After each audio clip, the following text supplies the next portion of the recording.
If you are capable of causing depression to yourself, I'm saying this not without any concern for your illness or not due to lack of compassion, because that is the nature of what's happening to you. If you're causing depression to yourself, you are able to generate substantial amount of intense emotions and thoughts, but in the wrong direction. If you don't have very strong emotions, very intense thoughts about something, you cannot get depressed. It is just that you are generating thoughts and emotion which work against you, not for you. So you are strong enough to cause depression to yourself because for you to cause a mental illness for yourself, unless you're pathologically ill, which is just a small number of people, rest are all self-created. Most of them are self-created. A few are pathologically ill, they cannot help it. It just comes from within because of genetic and other factors. Almost everybody here, if we train them towards a certain kind of thought process and emotion and push them a little bit with the outside situations, almost everybody will go lose their mental balance. They will become clinically ill. They can be driven to madness, I'm saying, because the line between sanity and insanity is very thin. People keep pushing it. You get angry, you're pushing the line. It's a thin line. In fact, when you get angry, you know you're pushing the line. That's why the expression, I was mad at somebody.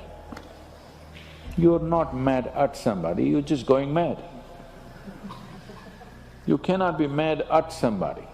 You're just pushing your sanity, the boundaries of sanity, and moving into insanity for a certain period of time and coming back. You do one thing every day, you try this, 10 minutes a day. Try intense anger on somebody. What? You will see in 3 months' time, you will be clinically there. Yes. Just try it if you want. Because if you keep pushing the line, you go mad and you come back, you go mad and you come back, one day you're not able to come back, that's all. One day you're not able to turn back, then you're clinically ill. You must understand, even if you got angry for a moment, you're already ill. Maybe you don't get the certificate of diagnosis. They don't slap a certificate on you that you're gone, but you are going, isn't it? You think it's your right to throw tantrums, you think it's your right to get angry with people, you think it's your privilege to be depressed so that you'll get attention from somebody. You keep playing this, one day you will not be able to turn back. Keep crossing the line every day, one day you will see you cannot cross back. That day, you need a doctor. Till then, everybody needed a respite from you, but the day you can't cross back, they get the respite because now they can catch you and give you to a doctor. Otherwise, you're temporarily going mad every day, many times a day. They cannot even send you to an asylum, they have to bear with you, your family, your friends, your people around you. If you get at least truly clinically ill, we can hand you over. There's one temple in Tamil Nadu, you know, where they chain you and keep you. where there is no hospital, no psychological for ailments, there is no hospital, there is a temple that somebody created which is supposed to push people back into sanity. So, families just take them and leave them there, they're shackled and left in the temple. You give them some money, they'll feed you, and you're just there like an animal, tied up. I think if hospitals were run like this, a lot of people wouldn't go crazy. They would maintain their sanity. Right now it's too deluxe. If you make hospital extremely comfortable, it'll become an incentive to become sick. And you have incentives in your life to become ill, right from your childhood. You got the maximum attention only when you fell ill. When you're happy, they screamed at you. When you squealed in joy, they screamed back at you, adults. You… then boo-boo, boo-boo, boo-boo, boo-boo. When you are a child, physical illness is good because you'll get attention from your mother and father and everybody around you, and you don't have to go to school on that day. So you learn the art of falling physically ill. But once you get married, you learn the art of becoming mentally ill. Because if you want to get attention, you go sit in a corner, act depressed, people will pay attention to you. So, you keep playing this game, one day you're not able to cross the line back. That day, you're clinically ill. Unfortunately, in many ways, not just in the way that I said now, in many different ways, I would say 70% of illnesses on the planet, all kinds, are self-created. Even if you get an infection, there is a way. If you keep yourself in a certain way, physically and mentally, the virus and the bacteria will not work the same way as it works upon somebody else. If you set yourself like this, no matter what's happening, anyway, I have to go and do this, this and this. There's no break from that. The last 29 years, I have not been able to cancel one program because I'm running temperature, I got a cold, I got this, I got that. It doesn't matter what's happening, what you have to do, you anyway have to do. You can't turn back on that. Either out of your commitment or you have a boss like that. One way or the other, if it happens, then you will see, you will not at all fall sick so often. Because if you have temperature, you still have to go. If it's summer, you still go, right? Now, a lot of people don't go. It's a little hot outside, they don't go and work. Little cold outside, they don't go and work. A little raining, they won't go and work. A snowflake, they will not go and work. This is just weather. So for every change in weather, if you have the comfort of covering yourself in a blanket and lying down, once you create that, your body will learn to fall sick as often as possible. If you just keep it this way, it doesn't matter what it is, anyway I have to go and do what I have to do, you will see your body will just bounce back as quickly as possible, even if it gets the worst kind of infections. So, you just have to set the necessary conditions for health, necessary incentives for health, both for yourself and your children if you have them. Do not set incentives for sickness. The child is sick, observe him from a distance, never go cuddling. He knows that's the worst time of his life, and he knows he has to get well soon. And give him the best attention when he is joyful. You will see he naturally learns from within. His very chemistry will learn that it pays to be joyful, it doesn't pay to be sick. If you make this very clear to your own biology, to your own chemistry and to everybody around you, you will see people will not fall sick as often as they are right now. So set that up for yourself. You will see you will get healthy. If you can turn your mind this way, you can also turn it this way. I want you to understand this. No, I am like this because my father abused me when I was 7 years of age. If you know all that bullshit, you can as well turn yourself around, isn't it? It's time. You must understand, mentally, physiologically, chemically, energy-wise, you must clearly understand it doesn't pay to be sick, unhappy, depressed. It doesn't pay. To be joyful and ecstatic, it pays. If you make this clear to all these people inside, they will all behave properly. Why do you want to conquer them? See, you will want to conquer something that you value, isn't it? Do you want to conquer something that you do not value? See, why would you take the trouble of conquering something that's of no value to you? You must… if you want to conquer, would you want to go and conquer a wasteland or would you want to go and conquer a rich land? Rich land. If you were a king, what would you want to conquer? A rich kingdom you would like to conquer, not a wasteland. You don't want to go and conquer a desert, isn't it? So why do you want to conquer something that you don't want? I know, I understand.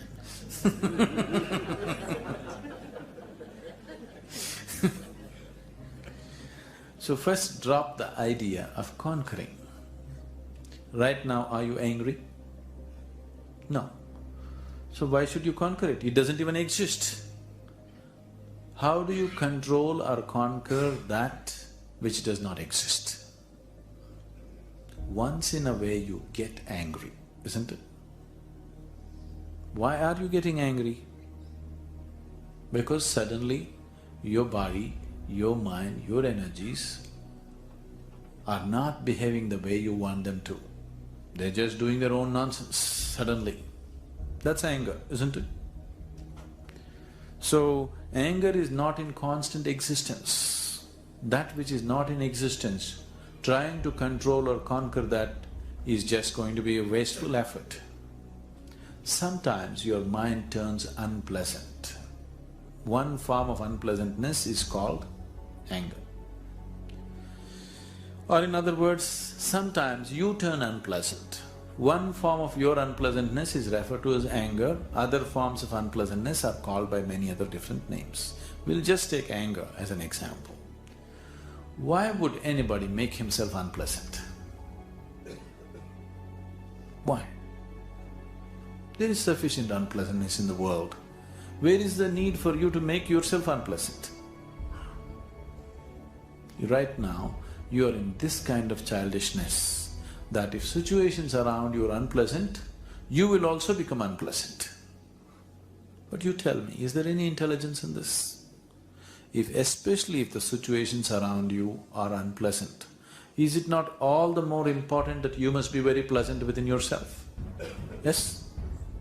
Is it not all the more important? But right now you're in this mode, this childish mode, that if outside situations turn unpleasant, you'll make your insides also terribly unpleasant. There is no intelligence in this, isn't it? Somewhere, when it comes to ourselves, we are refusing to employ our intelligence. I am not telling you don't get angry, it's up to you. If it's a pleasant experience, get angry all the time. But generally, whenever you get angry, you suffer more than your victim, isn't it so? Yes? What is the point? Why would you create unpleasantness to yourself? There is enough unpleasantness in the world. However you walk in the world, you will step into something unpleasant here or there, isn't it? Isn't it so? However you try to avoid, somewhere you will step into some unpleasantness. Is there necessity that you have to manufacture your own private unpleasantness? Is there such a need? No. So why are you creating things that you don't want? Why are you creating unpleasantness for yourself? You just don't know what you're doing with yourself, that's the only reason. isn't it? Absolutely. Unconsciously, you're trying to go on. You do one thing. With your eyes closed, right now try to drive to your home. You may make it one day, you know? One day you may make it. You may bump a few people and still make it home. But try for a few days. You will not live few days. Isn't it so? So right now it's just like that. You're trying to handle your well-being with your eyes closed. You will not know well-being. It doesn't matter what you do. You have to handle it with your eyes open. Don't worry about your work, you give it up. What do you want? You want a roof? I'll give you. You want food every day? I'll give you. All you have to do is just sit in one place and be blissful. I will feed you for the rest of your life. Can you do? No, you want to mess up something every day. People say they're only working for a living. I said, don't worry, I'll give you shelter, I'll give you food every day, no problem. All you have to do is, I want to see tears of blissfulness every day. That's all the requirement. You don't have to do any work, you don't have to serve me, you don't have to produce anything, nothing. Just sit here blissfully, we'll feed you, we'll worship you. No. So the problem is not in your work, the problem is not in your life, the problem is not in the world that you live, the problem is just that you have not done the necessary things for this one to flow through this effortlessly, beautifully. The necessary work has not been done and we're just hoping it'll happen by accident. It doesn't happen by accident. Lot of people in the world think United States of America is heaven. But people who live here don't think so at all. Isn't it so? Listen, a lot of people in the world are dying to get an entry into the country. If you open up the southern borders, 10 million people will enter tomorrow morning because they think this is heaven. But you are not experiencing it that way, isn't it? You are not experiencing this as heaven because hell and heaven is not a geographical place. Hell and heaven is what you make out of yourself, isn't it? Too much talk about heaven has been going on because there are too many people who made a hell out of themselves. If you had made a heaven out of yourself, would you talk about going to heaven? If you sit here and you're feeling ecstatic right now, would you aspire to go to heaven, I'm asking? Once it happened, early 20th century,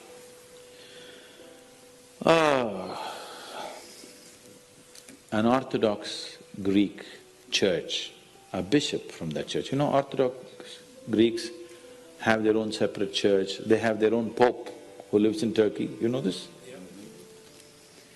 So a bishop from this order had heard so much about Indian mysticism and he wanted to go to India, but he never got around to make it because he had to serve the cloth that he wore.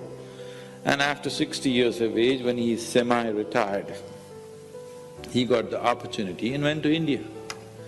So he came to South India, near where we are, and he wanted to meet a mystic, a yogi. So somebody said, go up this mountain, near a cave, there is a yogi sitting, you can go. So our man went, plodded up the mountain, halfway up and went. In front of a cave, an old man with a gentle smile upon his face was just sitting with his eyes closed. So the bishop went and prostrated. He cannot do it, he's not made for that. But they had told him, if you go to India, you have to crawl. He prostrated like this and with all his four limbs he got up. The yogi looked at him with amusement. Obviously, he has never prostrated anywhere before. And he smiled. Then the bishop said, I am like this, I am a bishop. I have served in the church for so long, but I have a few questions, can you answer? The yogi smiled and said, yes, please, whatever the question. Then the bishop asked, what is life? At the age of 60. What is life? So the yogi closed his eyes, became very blissful and said, life is like the fragrance of a jasmine on the spring breeze.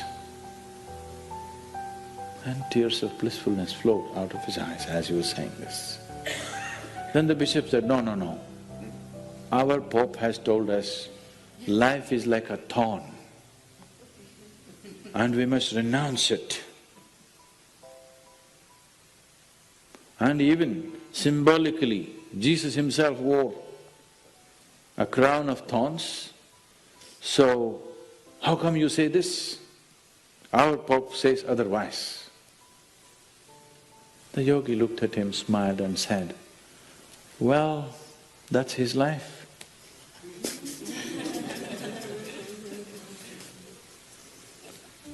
So, what you make out of it is not because of where you are, what you are, it is just what you make out of it, isn't it?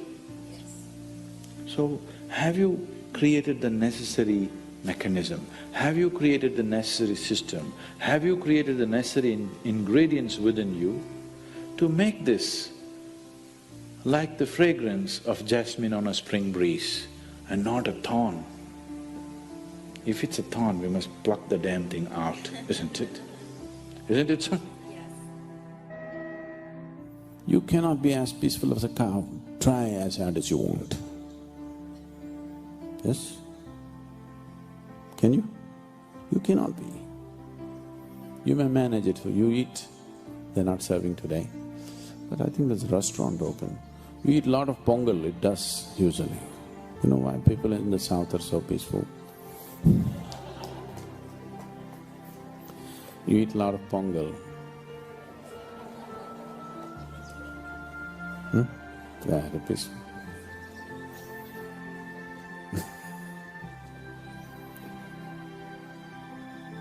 It does.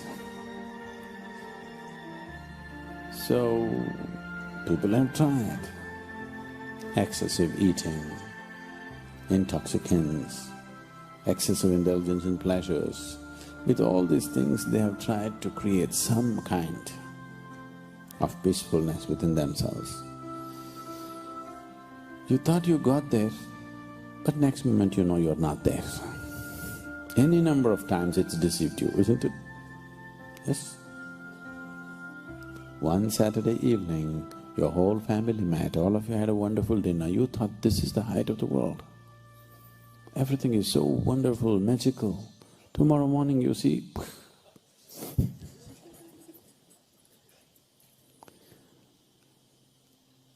not because there is something wrong with your family. It is just that with limited entity, you're trying to create an unlimited space. It's not going to work. It's just not going to work. Nothing wrong, it's just that it doesn't work. There are lots of great things in the world which don't work. I'm not interested in them, that's all. You interested in great things? Are you interested in great things? Oh, thank you. I'm not interested in great things, I'm only interested in things that work. I don't want to… There are lots of great things, people claim they're great things, but they don't work, they have not worked for anybody. They're great things because somebody says so. They're great things because somebody thinks too much of himself and whatever he says or does must be great things. but they don't work. We are looking for something that works. If you are determining the course of your experience right now, 100%, you're beginning to, the legs are bloody, legs are aching like crazy, but still, it's beginning to work.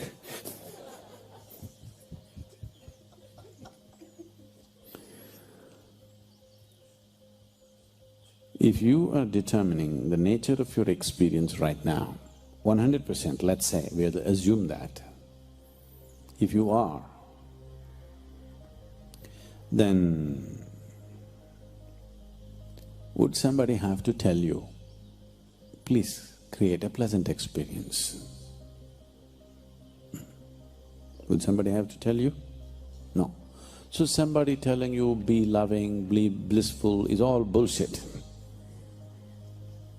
Yes or no?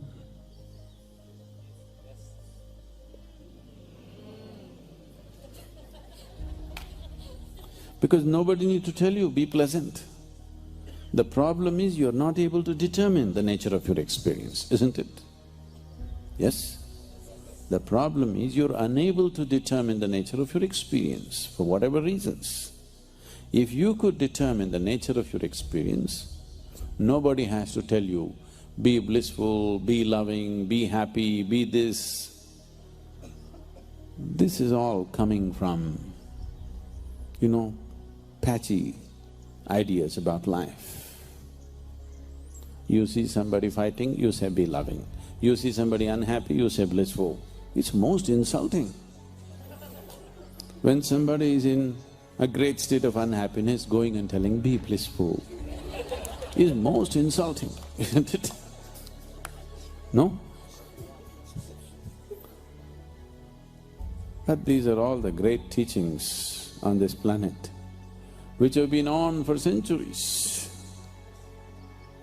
These are all great things that have never worked. So, we are only seeing how to determine the nature of your experience. If you take charge of what causes experience within you, if you are in charge of that, I am 100% sure you will make it very pleasant for yourself. And I am also sure, if you are feeling very pleasant within yourself, you would be naturally pleasant to everybody around yourself. Unfortunately, people have taken it upon themselves to confuse the humanity so badly about their own nature. See, it's very simple, it doesn't take any damn scripture or a guru to tell you this. It's very simple. Whatever the nature of your experience, it's happening within you. Is it so? You don't need some great yoga or a scripture or a guru or a stone that falls from heaven to tell you this. If the nature of your experience, whatever is the nature of your experience, whether it is fear, anger, love, hatred, ecstasy, agony, everything is happening from within you, it would be very natural for human beings to look and see how to make it into a most pleasant experience, isn't it? If you had not freaked them, God loves you from up there. If you had not exported love to heaven, lot of human beings would have been very loving human beings. But now we have exported it out there, you have to import it. For importing it, you need permit. And there are agents here who don't give those permits so easily. It's not coming across because all the love has gone to heaven. How to get it now? Here there's a priest standing here with a permit. He won't give it to you. Whether you want to experience blissfulness, whether you want to experience love, whether you want to experience ecstasy, whatever states of pleasantness human beings have known have come from within them. Is that so? So, there is no need to apply for any permit from anywhere. You just have to become willing to explore what this is, to bring this to the most pleasant state. Not because it's a virtue. Love is not a virtue. Bliss is not a virtue. To be pleasant is not a virtue. It's just that is the way you long to be, isn't it? It is not that if you're loving, you'll go to heaven. It is not that if you're ecstatic, you'll go to heaven. It is just that if you're loving and ecstatic, you don't need a damn heaven. People who've made a hell out of themselves want to go to heaven. People who've made a heaven out of themselves, where do they want to go? Wherever the hell they go, they don't care. So, it's very, very important. If you want to ensure… Is the volume correct? If you want to ensure that the sounds that this one produces is good, the more you know about this whole mechanism, the better sound you produce, isn't it so? Sometimes by chance it may happen, that's different. But the more you know about it, the better. If you are a sound engineer, you produce good sound. So if you are an inner engineer, then you make this the way you want. That's all it takes. It doesn't need anything.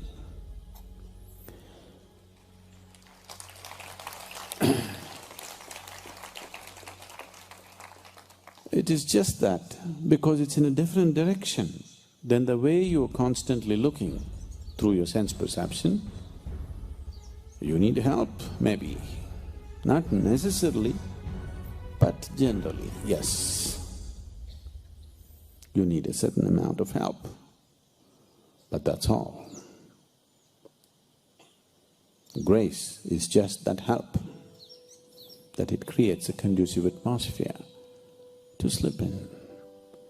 If any machinery has to perform well, people have started using these words everywhere these days. You need lubricants, some lubricant. Try to… whatever the great car you have, try to run it without oil. Not 10 minutes, it'll be ruined, isn't it? It's the lubricant which is keeping it going. All this great machinery, without that little bit of that thin film of lubricant, it's all destroyed in no time. Grace is just that little lubricant so that things happen smoothly. Now they've started calling it liquid engineering. Everybody started doing it. It's appropriate. Takes liquid engineering. So, this takes little engineering. Grace is just a lubricant. Without the lubricant, if you try to work, the friction, just the friction of life has destroyed too many human beings, isn't it? Yes? Nothing big they did. All they did was simple things. They were born which was not their doing, they didn't do such a big thing. That just happened. They just want to eat well, sleep well, fulfill their basic needs. This is all they want to do. In the process of doing this, how many human beings are broken and bitter and destroyed? Because no lubricant. Nothing wrong with them. They're trying to work their engines without a lubricant. That's all it is. Just see, even your cell phone is working because through thin air, they're conducting the sound for you, isn't it? We can just disturb that. Those advertisements, hello, hello, hello, hello. You're seeing those things. Phones become like that because there is a little bit of disturbance. That's what is happening with this also. This is a far more sophisticated instrument than anything that you have seen. This needs a little bit of attention. If you pay attention, it pays off.